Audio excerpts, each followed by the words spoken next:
Rádio Rio de Janeiro, a emissora da Fraternidade, passa a apresentar Luz na Penumbra, programa que leva ao seu coração a mensagem da doutrina espírita.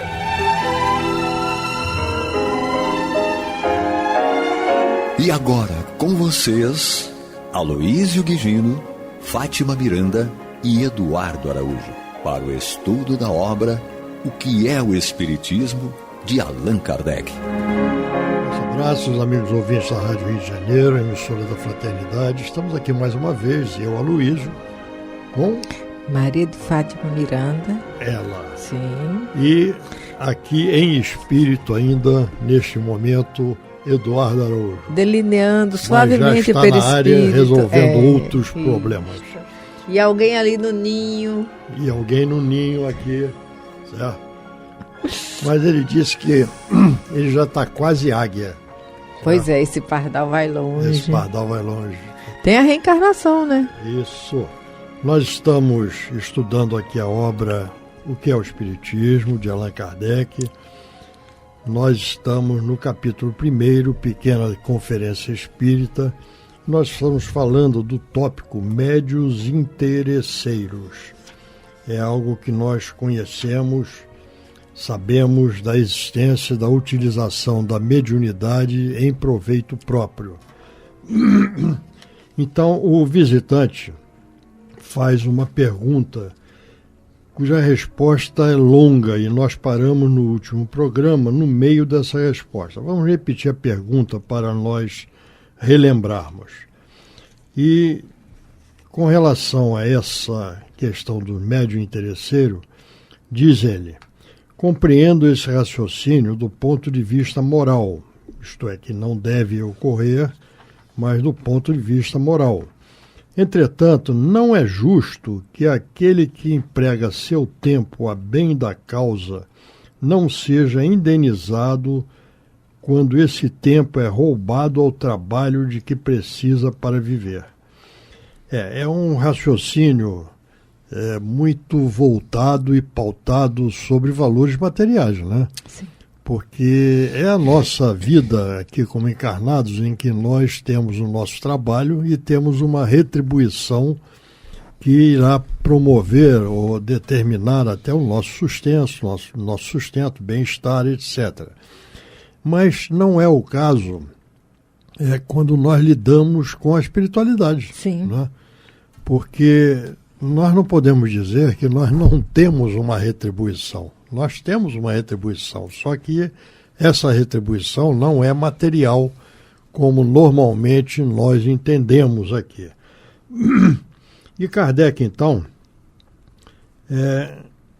responde a essa colocação, e nós estamos no meio dessa resposta, mas dá para encadear o nosso raciocínio.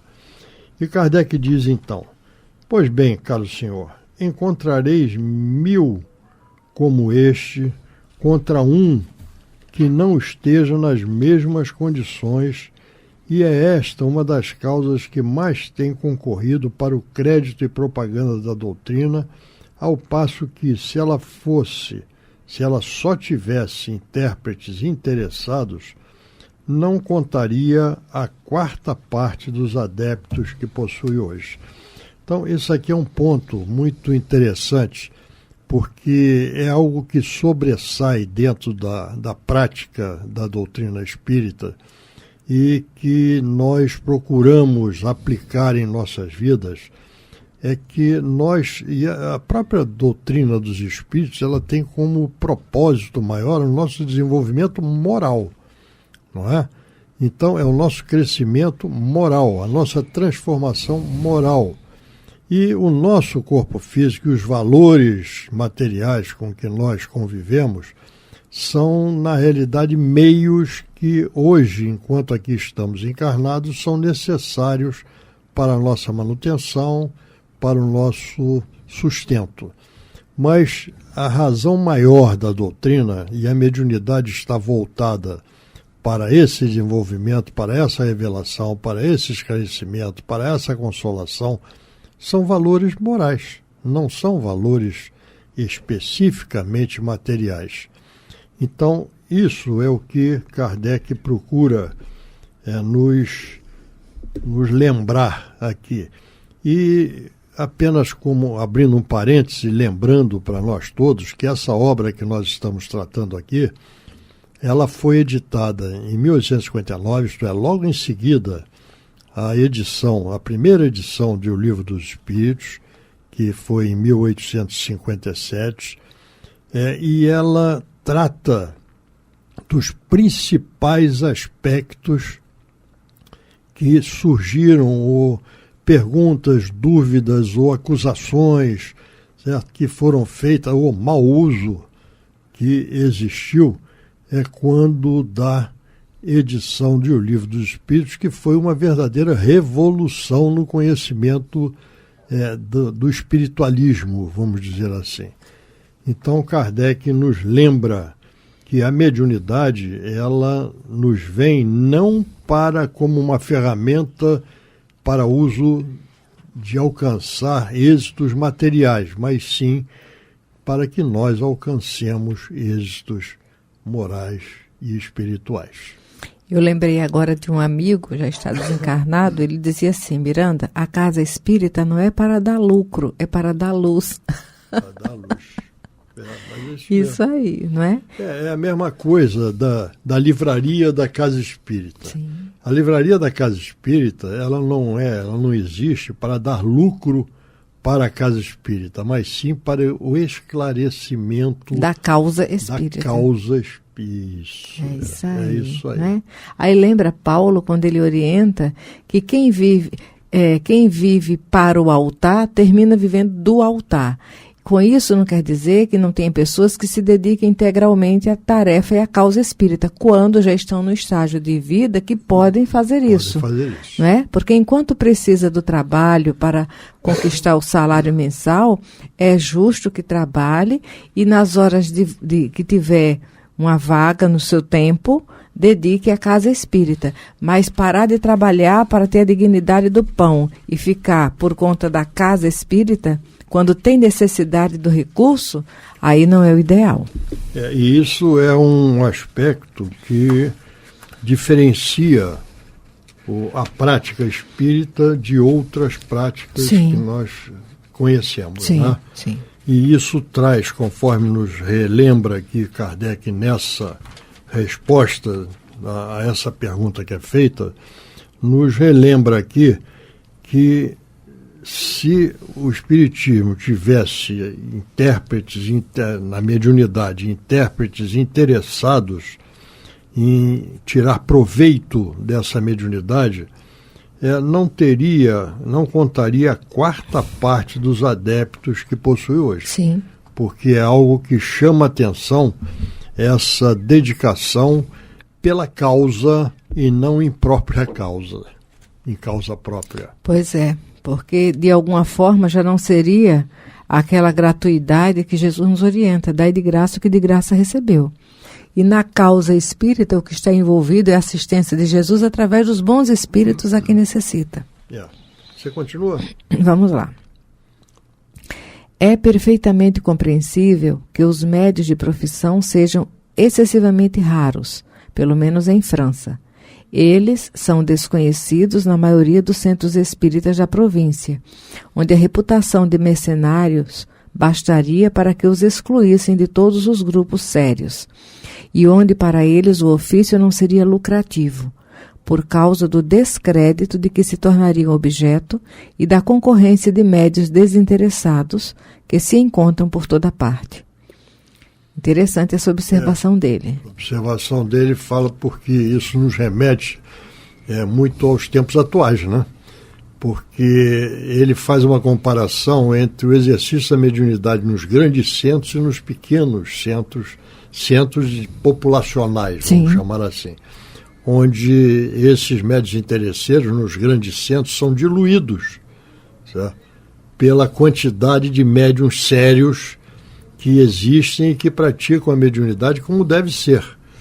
Então, nos pequenos centros, eles praticamente não existem porque eles seriam conhecidos e afastados ou colocados de lado sem que lhe fosse dado o crédito que eles buscam, ou usufruindo aquilo que eles buscam através da prática mediúnica. E aí nós observamos o grande desafio que é para o médium, e por isso no livro dos médiuns ele teve a preocupação de separar um capítulo para tratar da influência moral do médium. Né? Imagina, às vezes eu fico refletindo, nós que somos criaturas ainda numa luta moral tão grande, numa atitude um pouco mais desprendida, sem a intenção, mas quando alguém se sente beneficiado por alguma coisa, por um carinho, por uma atenção, já fica tão grato. Eu fico imaginando médiuns como Chico Xavier, que realmente próximo a eles, muitas mães saíram consoladas, muitas situações foram organizadas de forma a realmente o sofredor encontrar o amparo. Eu fico imaginando o médium de cura. Um pai que chega com o filho numa situação grave e depois de um acolhimento, de um atendimento, tem o filho com a saúde física harmonizada. A gratidão desse pai é algo que não tem como mensurar. E o desafio que é para esse médium ficar bem no foco, que não foi ele que operou a cura, não é? É como diz o Vianney Curadares lá na mensagem do livro do Evangelho, que nada ele pode fazer se Deus não permitir. Então, o grande desafio para nós que estudamos a doutrina, especialmente para quem tem mediunidade, é ter essa compreensão. Por mais aplicado que esteja no compromisso e na tarefa, todo bem que fluir através de qualquer um de nós não é patrimônio nosso, nem somos a causa originária desse bem. Mas nós, de certa forma, nós também somos envolvidos nessa questão da retribuição material por aquilo que nos é prestado. Sim. Nós vivemos a nossa vida, tudo aquilo que nos é concedido por alguém, nós nos sentimos na obrigação, praticamente, de uma retribuição. Sim. Seja de um presente, seja de um agradecimento, e vamos por aí, não é? Então, com relação à mediunidade, isso aí pode ocorrer de parte a parte. Sim. Tanto do que recebe, quanto do que presta algum benefício através da mediunidade. Então nós vemos, você citou aí o nosso querido e saudoso Chico Xavier, né? Em que ele, dentro da sua humildade e da sua singeleza, certo? Porque esse talvez fosse o termo adequado, né? Ele recebia presentes e presentes, certo? Mas o que fazia ele com esses presentes? Ele procurava alguém que necessitasse daquilo e repassava. Ele era apenas um veículo, um intermediário, um médium de bens materiais, né? Sim. Um intermediário de bens materiais, não apenas de valores espirituais. Porque tem algo muito sutil nisso tudo. E a palavra singeleza, ela é própria. Por quê? Porque aquela criatura que está imensamente grata, que a energia está fluindo ali, e levava para o Chico qualquer coisa expressando essa gratidão de forma material, se ele dissesse, não, eu não quero, ia fragilizar aquela pessoa. E todo o bem que ela tenha sido envolvida poderia ruir ali mesmo, naquele gesto de não aceitação, não é? Então ele tinha esse carinho que você falou. É isso aí. Todos os gestos são envolvidos por energia. Isso. Tudo. Eu costumo dizer que na criação tudo é energia, certo? Que se apresentam das mais variadas formas e com as mais variadas denominações também. Mas tudo é energia. Então, um presente que é dado a um médium, ele vem envolvido numa energia de gratidão, de carinho, de atenção, de respeito, não é? Então, a atitude do médium diante dessa situação, ela pode fazer desmoronar, sim, ou eliminar essa energia, ou então ele transmitir para quem necessita. Multiplicar. Porque a partir do momento que ele recebeu aquele Rolex, aquela caneta tão especial, que o Clodovil narrou isso no programa dele, eu estava ouvindo o programa na hora que ele falou. Foi visitar o Chico e levou uma caneta. Não, foi uma caneta que ele levou, levou uma caneta para o Chico. E aí, enquanto estava aguardando a vez dele, chegou alguém e tinha alguém na frente do Clodovil e tinha deixado um relógio para o Chico. E o relógio estava assim em cima. Quando o Clodovil chegou para ser atendido, uma outra senhora chegou à frente dele, estava precisando de ver como é que ia tomar a medicação, e o Chico explicando o tempo que ela teria que usar para usar a medicação. Ela falou, mas seu Chico, eu não tenho nem relógio. Aí ele, não, a senhora tem sim, está aqui. Aí o Clodovil observou o Rolex que ele estava entregando, né, pela caixa. Aí ele disse assim, eu já pensei, eu lembrei logo, eu sei qual vai ser o destino da caneta que eu estou levando para ele. Entendeu? Sim, mas é isso aí. Então, a gente vê o seguinte, quando nós estamos falando de médiuns interesseiros, são aqueles médiuns que se utilizam da mediunidade em proveito próprio. Para lucrar. Para lucro, para ter um proveito pessoal. Certo? Seja em promoção pessoal, seja em alcançar alguma coisa que deseja, certo? Mas isso envolve, na realidade, as duas partes, né? Conforme nós lembramos aqui. Sim. Aquele que quer retribuir de alguma forma, porque nós sabemos que gratidão é uma virtude, certo? Então, quando eu recebo alguma coisa, eu tenho uma gratidão com aquele que me prestou aquele auxílio, atendeu a uma necessidade que eu apresentava, certo? Então, isso chama-se gratidão. E gratidão é uma virtude, não é para se desprezar nem se condenar absolutamente. Então, o papel do médium é o que ele vai fazer com essa materialização de alguma coisa ou dessa gratidão que está sendo expressa ali. E é algo tão íntimo que só os bons espíritos avaliam a boa intenção, porque está lá dentro. Está lá dentro, é no íntimo, né? É como nós pensamos e qual é a nossa intenção com relação àquilo. Esse caso que você contou aí do Rolex do Chico, bem exemplifica isso, né? Ele não recusou o presente, assim como não recusou a caneta do Clodovil depois. Clodovil, tá certo? Mas ele não se utilizou daquilo em proveito próprio. Nós estamos usando aqui exemplos de valores materiais ou de objetos, vamos dizer assim.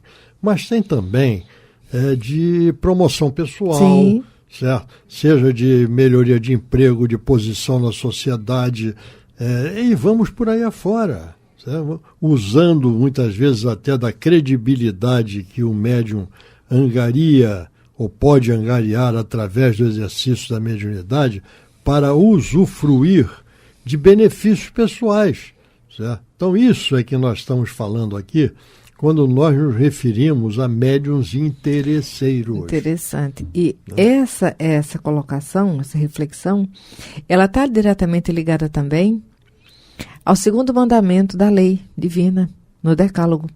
Não pronunciar o nome de Deus em vão é justamente não usar o nome de Deus em benefício próprio, que de alguma forma sutilmente está nessa situação onde você faz algo com esse tipo de objetivo.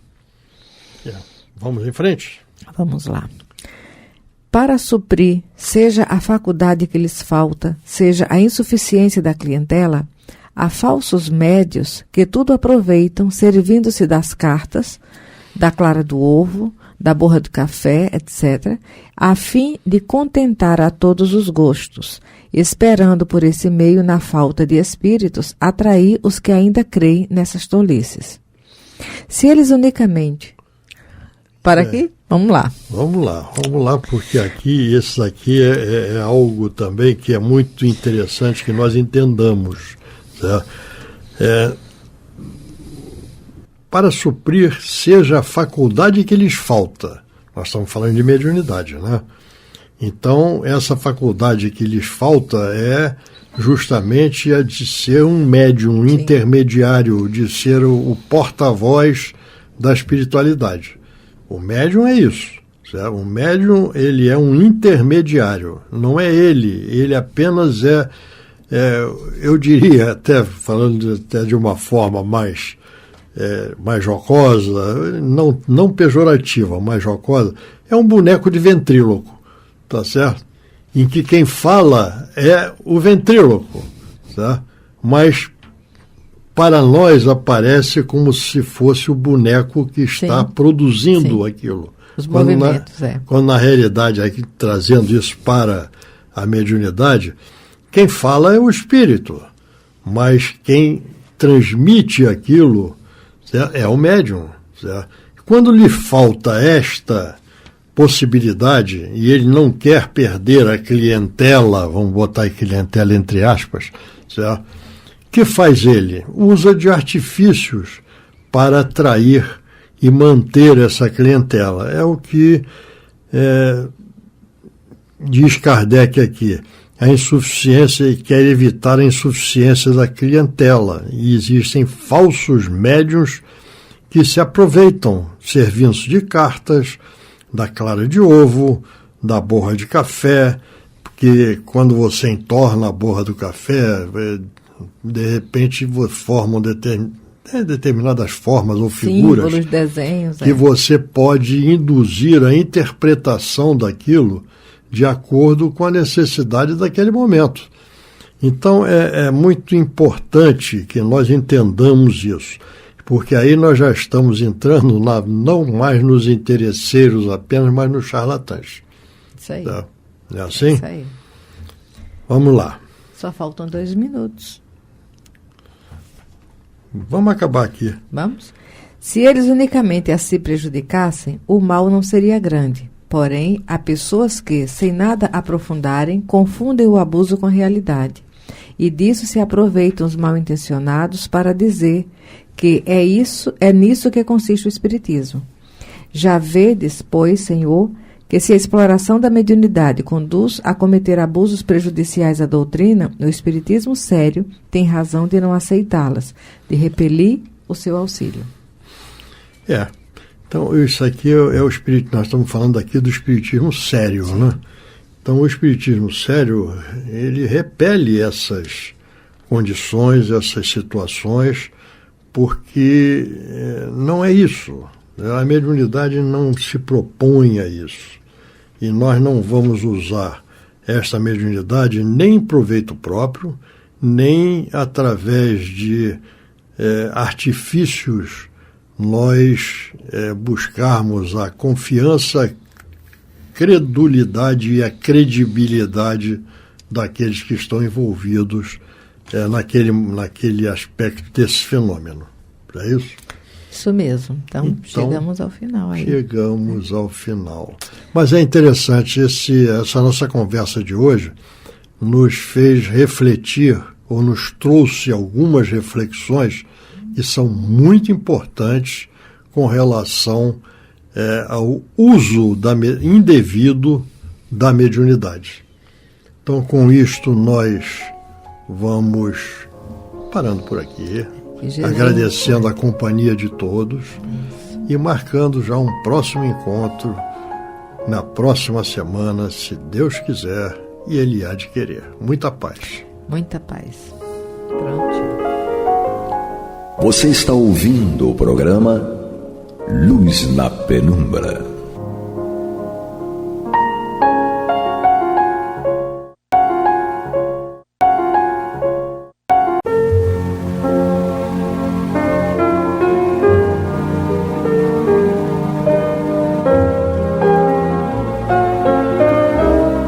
A Rádio Rio de Janeiro está levando ao seu lar e ao seu coração a mensagem consoladora da doutrina espírita, através do programa Luz na Penumbra.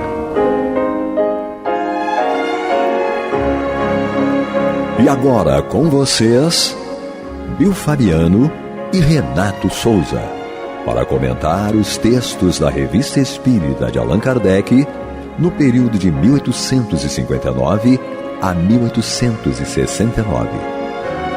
Olá, queridos irmãos e irmãs da Rádio Rio de Janeiro, a emissora da Fraternidade. Sou o Bill Fabiano, estamos juntos aqui para mais um programa Luz na Penumbra, Revista Espírita, o ano de 1859. Eu e meu parceiro Renato Souza. Boa noite, Renato. Opa, boa noite a todos, estamos chegando. Estamos juntos, estamos ainda no mês de maio, cenas da vida privada espírita. No programa passado, no último programa, a gente ficou devendo a vocês uma observação. O tempo já estava estourado, a parte técnica já estava ali com a jugular, nossa jugular ali, tocando a musiquinha.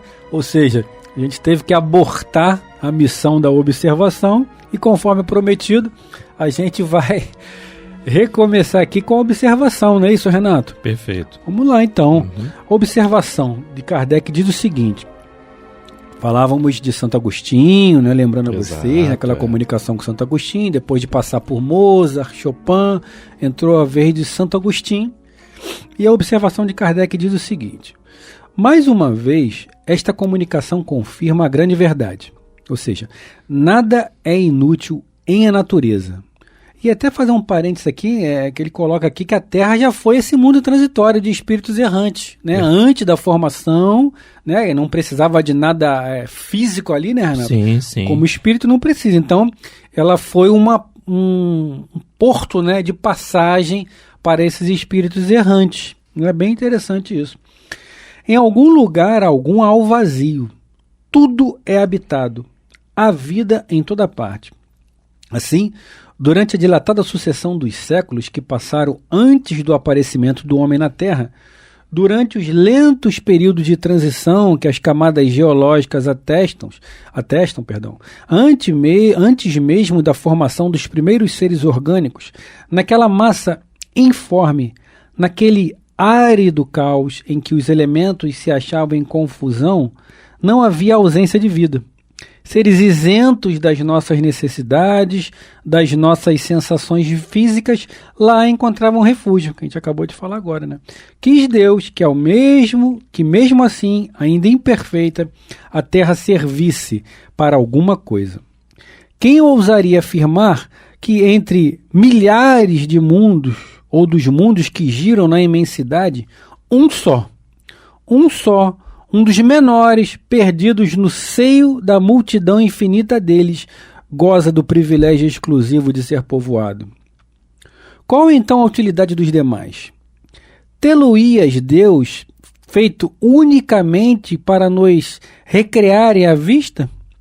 Suposição absurda, incompatível com a sabedoria que esplende em todas as suas obras.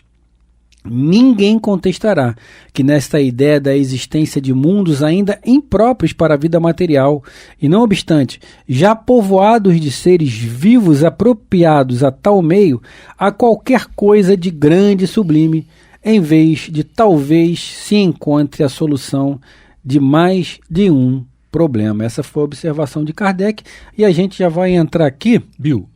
Fala, Renato. Bom, com relação à formação do planeta, a gente precisa falar lá da Gênese, né? Ah, sim. A Gênese Capítulo 8, né? Teorias sobre a formação da Terra, ali tem muita coisa boa. A Gênese Kardec trata, né? Básico da criação da Terra, né? E não podemos esquecer do livro A Caminho da Luz. Sim. Não é? Toda a Gênese planetária ali e tudo mais. Um. Quando você se depara com o que o Emmanuel descreve para o Chico no livro A Caminho da Luz, a respeito do planeta, nós esbarramos com uma situação que a gente pode ver hoje em dia do que os espíritos aos quais descrevem a situação em que eles se encontram. Quando se trata de umbral, a gente pode ter uma ideia física do que em alguns locais no planeta seria umbral. Sim. Não é? Seria umbral. Por causa das situações em que se encontravam aqui. Era pântano, sim. Enfim, diferenças aqui, assim, né, muito discrepantes de temperatura. Sim. E tudo foi criado, foi feito para dar adequação e suportar aqui os corpos físicos aos quais nós mesmos procuramos ter hoje, porque exatamente. Eles estão de acordo com o nosso perispírito, não é? E aos quais a gente pudesse suportar a vida nesse sentido aqui. Então, a gente faz fazendo uma comparação bem superficial, rasteira, com o que eles descrevem do que seria o umbral, né? Lugar de dores físicas e morais, não um lugar físico, mas um pensamento, um estado, né? Consciencial, um estado, né? E para você ter uma ideia mais ou menos física do que seria, a Terra antes da formação. Exatamente. Não é? Não que hoje não tenha umbrais por aqui, Oxi. né? Continuam tendo. Mas e aí? Precisaria dos espíritos errantes ficarem em algum lugar. Sempre que eu saio de Saquarema, eu lembro que existem umbrais fora de Saquarema. Então, e a situação dos espíritos naquela ocasião, não é? E a gente sabe que tudo é evolução. Você imagina a situação em que eles se encontravam. Então, estavam todo mundo de acordo. Não tem nada errado, né? Estava todo mundo de acordo, não é isso? E quem quiser um aprofundamento, foi como você indicou já aí muito bem, a Gênese, que está dentro da codificação, né, como a última obra da codificação, e obviamente também o Caminho da Luz, que principalmente o primeiro capítulo, né, que é a Gênese planetária, Emmanuel descreve muito bem ali. Então, são duas indicações perfeitas aí, né, Renato, para esse momento da Revista Espírita. Perfeito. Então vamos entrar aqui em ligação entre o espírito e o corpo. Isso aqui é um pouco grande. Eu e o Renato vamos revezar aqui. Lá eu vou ler a parte toda, o Renato entra aqui em refutação. Tá bom, Renato? Tá ótimo. De um artigo do Universe. Vamos lá. Ligação entre o espírito e o corpo. Uma de nossas amigas, a senhora Schutz, que pertence a este mundo e que parece não querer deixá-lo tão cedo, havendo sido evocada durante o sono, mais de uma vez, deu-nos a prova da perspicácia de seu espírito em tal estado. Um dia, ou melhor, uma noite, depois de uma longa conversa, disse: estou fatigada, tenho necessidade de repouso, estou quase a dormir, meu corpo precisa descansar. E diante disso, fiz-lhe notar o seguinte: vosso corpo pode repousar.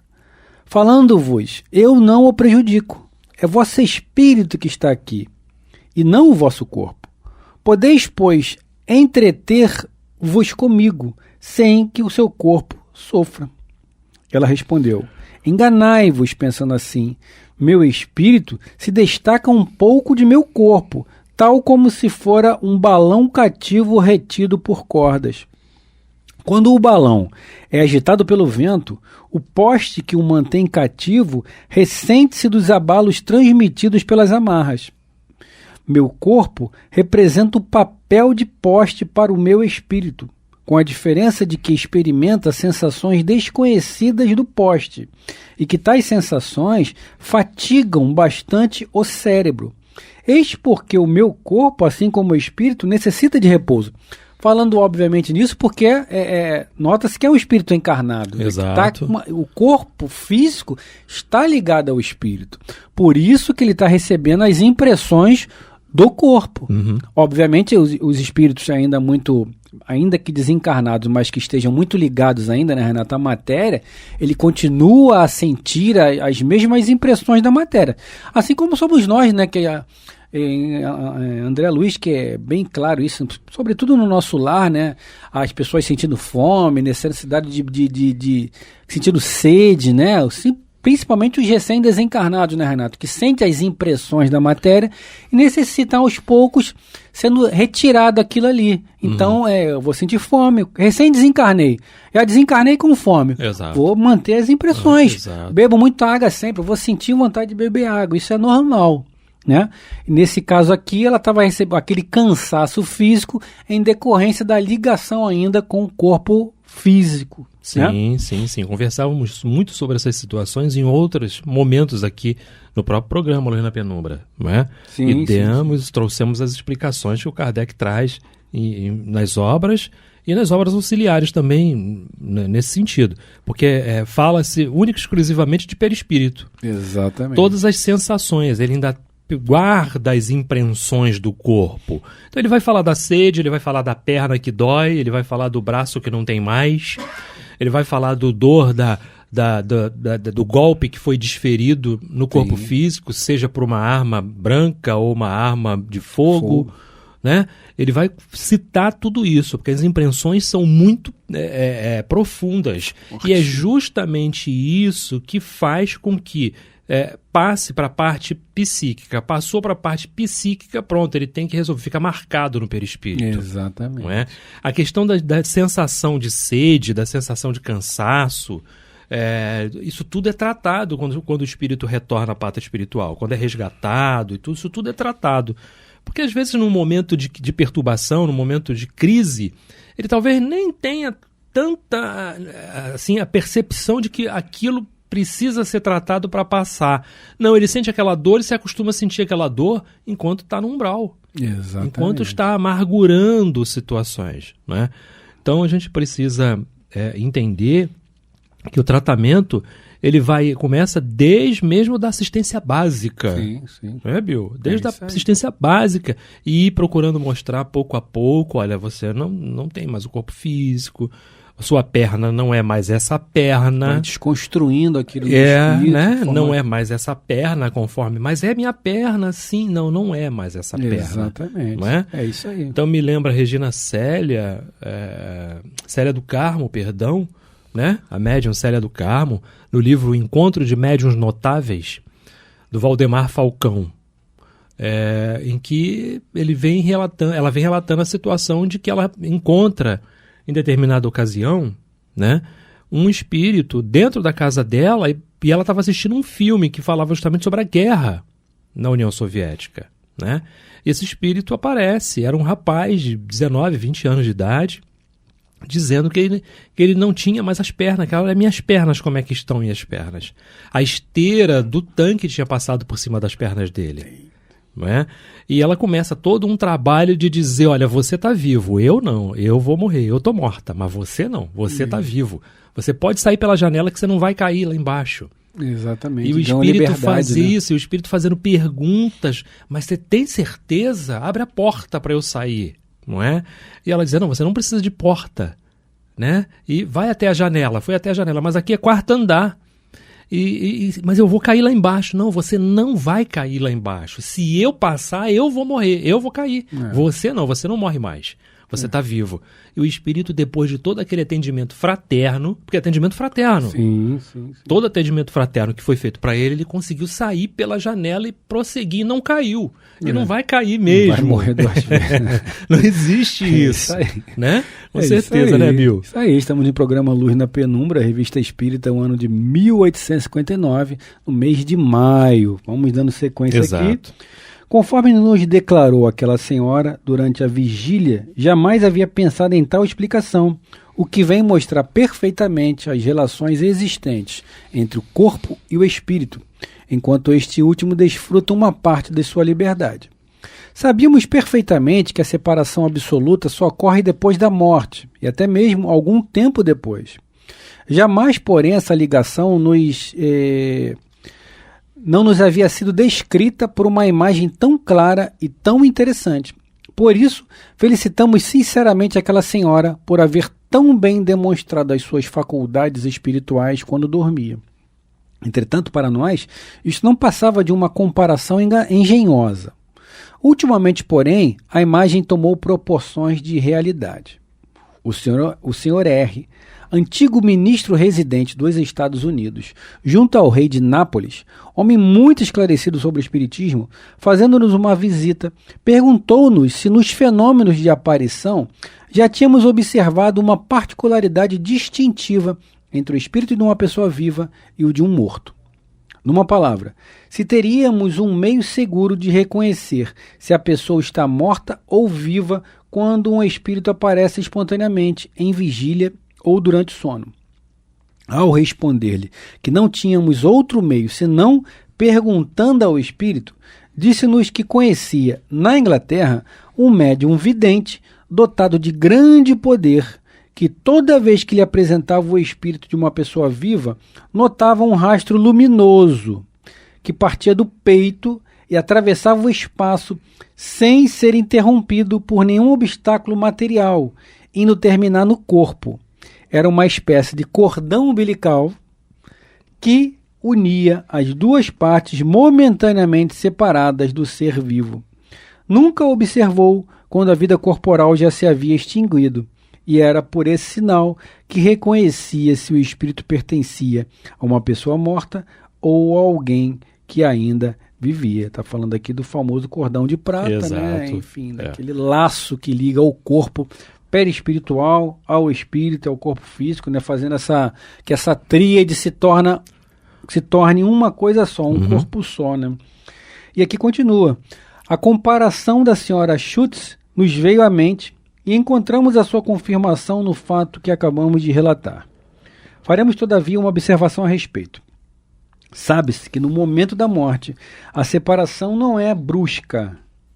O perispírito se desprende pouco a pouco e, enquanto dura a perturbação, conserva uma certa afinidade com o corpo. Não seria possível que o laço observado pelo médium vidente, de que acabamos de falar, persistisse ainda quando o espírito aparece no exato momento da morte, ou poucos instantes depois, como acontece tantas vezes. Nesse caso, a presença do cordão não seria uma indicação de que a pessoa estivesse viva. O Sr. R. não soube dizer se o médium teria feito essa observação. Então, em todo caso, ela não é menos importante e lança uma nova luz sobre aquilo que podemos chamar de fisiologia dos espíritos. Renatão? Interessante, né? Tudo aquilo que a gente conversou está aqui nesses dois parágrafos, nesses três parágrafos que você leu, né? Durante o momento de perturbação, ele guarda todas as impressões, né? O perispírito guarda todas as impressões com o corpo físico. Sim. Guarda todas. E é um processo. E vale a pena a gente abrir um parêntese para falar de uma coisa importante, não é? Que é a questão do suicídio. Então não vamos falar do suicídio voluntário, mas do suicídio involuntário. Porque todos nós desencarnamos fora do tempo. Sim. Porque todos nós, de alguma forma, abreviamos a nossa estadia aqui. Quer de uma forma ou de outra. A gente, né, de alguma forma, a gente tem uma ligação com a coisa do suicídio, né? Com esse ato. Então você imagina, esgotar aquele fluido, né? E aquele momento de perturbação, não era a hora, não podia ir. E por uma série de motivos. Sim. Por uma série de motivos, né? Então você guarda todas as impressões e tudo aquilo que você sentia, você vai continuar sentindo durante um bom tempo. E por isso que é importante todo o tratamento, toda a prece, toda a ajuda que puder ser dada, não é? Sem dúvida. Por aqui, e eles lá estão dando, estão fazendo a parte deles, mas é importante, quanto mais ajuda, melhor, né, Bill? Exatamente. Então vamos nós. Vamos lá, Renato. Agora vem a refutação de um artigo de O Universe. O jornal O Universe, em seu número de 13 de abril último, contém o artigo do Sr. Abad Chesnel, onde a questão do espiritismo está longamente discutida. Nós o teríamos deixado passar como tantos outros aos quais não ligamos nenhuma importância, se tratasse de uma dessas diatribes grosseiras que provam, pelo menos da parte de seus autores, a ignorância mais absoluta daquilo que atacam. Apraz-nos reconhecer que o artigo do Sr. Abad Chesnel está redigido com um espírito diferente. Pela moderação e a conveniência de sua linguagem, merece uma resposta, tanto mais necessária, porque esse artigo contém um erro grave e pode dar uma ideia falsa, seja do espiritismo em geral, seja em particular do caráter e do objetivo dos trabalhos da Sociedade Parisiense de Estudos Espíritas. Citamos o artigo na íntegra, abre aspas, todo mundo conhece o espiritualismo do Sr. Cousin, ou Cousin. Essa filosofia destinada a tomar delicadamente o lugar da religião. Hoje possuímos sob o mesmo título um corpo de doutrinas reveladas que vai se completando pouco a pouco em um culto mais simples. É verdade, mas de uma eficácia maravilhosa, uma vez que coloca os devotos em comunicação real, sensível e quase sempre permanente com o mundo sobrenatural. Esse culto tem assembleias periódicas que se abrem pela invocação de um santo canonizado. Depois de constatar a presença no meio dos fiéis de Saint Louis, rei da França, se lhe suplica interditar aos maus espíritos a entrada do templo e se lê a ata da sessão precedente. Depois, com o convite do presidente, um médium sobe à escrivaninha junto ao secretário encarregado de escrever as perguntas feitas por um dos fiéis e as respostas que serão ditadas ao médium pelo espírito invocado. A Assembleia assiste gravemente, piedosamente, a essa cena de necromancia, algumas vezes muito longa, e quando a ordem do dia está esgotada, retira-se mais persuadido que nunca da verdade do espiritualismo. Cada fiel, no intervalo que decorre até a reunião seguinte, não negligencia manter um comércio assíduo, mas privado, com aqueles espíritos que lhe são os mais acessíveis ou mais caros. Os médiuns são muitos e não há quase nada de segredo na outra vida, que os médiuns não acabem por penetrar. Esses segredos, uma vez revelados aos fiéis, não são ocultados ao público.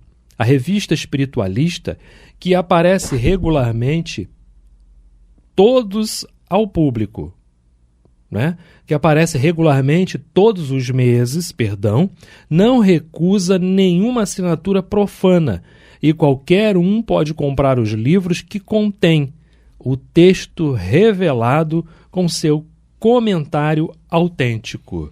Ainda continua as aspas. Continua, muita coisa Tem ainda. muita coisa, mas a gente vai dar uma paradinha aqui. Vai ter que dar uma parada, porque a gente já está chegando, O texto é grande, né, Bill? Então. O texto é muito grande e a gente já está chegando, se aproximando, né, do fim do programa. Semana que vem a gente volta, dá continuidade a isso, né?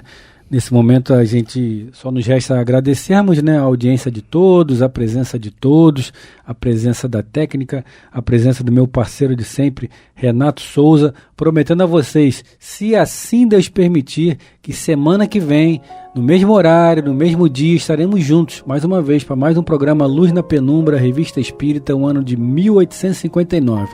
A vocês, meus irmãos, uma boa noite e muita paz para todos. Muita paz.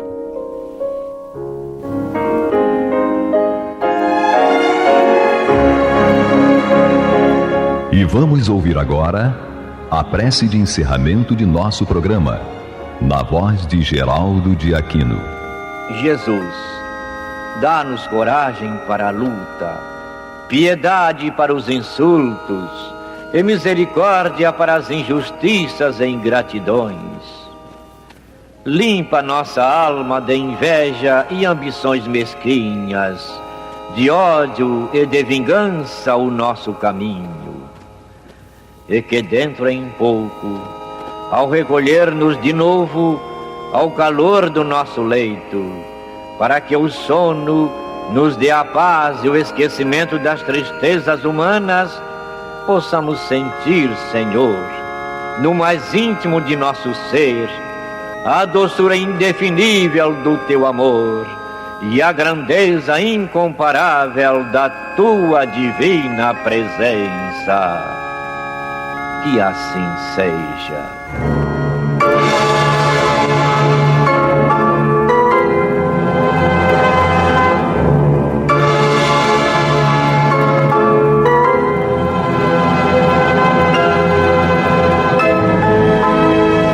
Acabamos de apresentar o programa Luz na Penumbra, que voltará a ser apresentado na próxima segunda-feira, às 21 horas, nesta emissora.